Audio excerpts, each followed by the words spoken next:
Hi everyone, welcome to CLAT Whispers. My name is Namah Bose and I'm a graduate from Rajiv Gandhi National University of Law, Patiala, Punjab. I gave my CLAT UG in the year 2020 and it was the first year with the new passage-based and reading comprehension-based examination pattern. With that, today I'm here to offer some tips that you all can keep in mind while preparing for the UG examinations.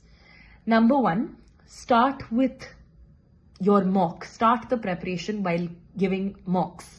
A lot of people wait up until the end or till they've completed their syllabus or till they've covered all the topics under quants to start giving their, mocks. What that does is that shows you very inaccurate results of how you're going to perform on the actual D-Day. The reason for that is because this examination is not cracked based on whether you can answer a reading comprehension. It is whether you can answer the maximum number of questions in the shortest possible time.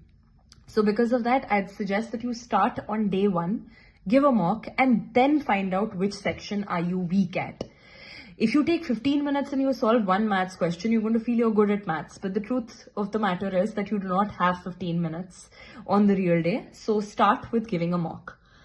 Another thing that you should keep in mind is that practice is key. A lot of people think that if they cover one, quants topic or one topic under, their English or their logical reasoning, that they've covered it. But that's not the truth. You have to keep revising again and again while giving as many mocks as possible. Another thing that I personally learned from my own experience is do not get disheartened over mock scores. No matter where you're doing it, you're going to probably give mocks from a multitude of ranges, different books, etc.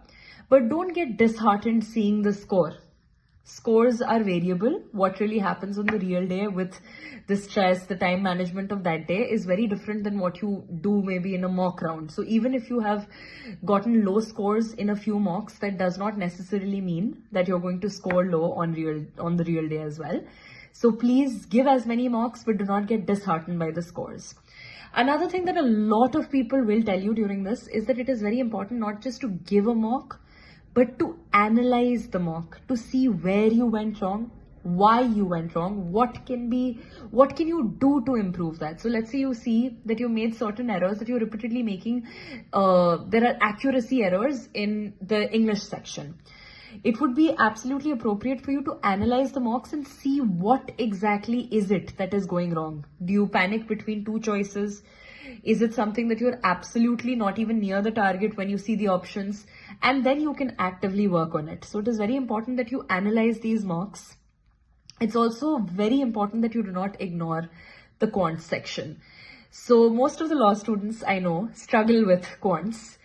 And even the law students, in the future law students, they'll probably be struggling on exam day as well as during their mock preparations, that they're not able to do quants. So the key to that is nothing but revision. So you just have to sit through with it. It might be a little boring or strenuous, but it is very important that you get through with it and get done. Another thing is to read regularly. And by this I mean, while it is very good that you're practicing, you're giving mocks, you're working towards your goal, and you're also reading GK from probably a multitude of sources. Again, it is very important, however, that you read newspapers, current affairs magazines. And when I say magazines here, I mean more like, Week, Outlook, Opinion, maybe Mint, things like this. So try to read from as many different sources as you can, because that actually helps. And do not stick to one particular type of news just because you like it. So let's say you enjoy political affairs. You should broaden your horizons and try to read from as many different sources and categories that you can. For that, you can use the Hindu, Indian Express, etc. So that is about it for now. These are the tips that I'd like to give you. And best of luck for your preparation.